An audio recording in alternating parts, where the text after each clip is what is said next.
Alors, vous saviez qu'on payait pour que les députés puissent picoler? J'ai appris ça ce matin. La vente d'alcool à la buvette de l'Assemblée, elle est remboursée par les frais de mandat. C'est-à-dire que nos impôts servent à rembourser l'alcoolémie des députés. Autrement dit, on paye pour que nos députés se bourrent la gueule avant d'aller voter des lois. Mesdames et messieurs, Pas mal, non? C'est français. est-ce qu'il y a un autre métier où tu payes de l'alcool à quelqu'un avant qu'il fasse quelque chose de déterminant pour toi? T'as besoin d'une opération à cœur ouvert. Juste avant de t'installer sur le billard, tu sers pas un grand verre de rouge au chirurgien. Les docteurs, faites pas votre chochotte. On est en France ou quoi? Ouais, t'as raison, t'es mon pote.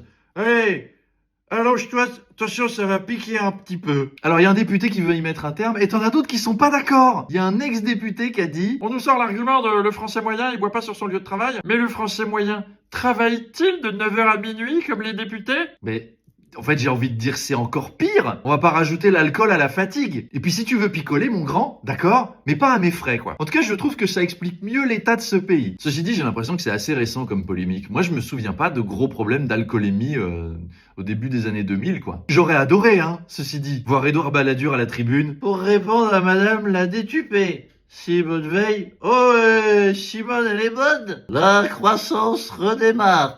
Comme la chenille, mettez deux pieds en canard, c'est la croissance qui redémarre.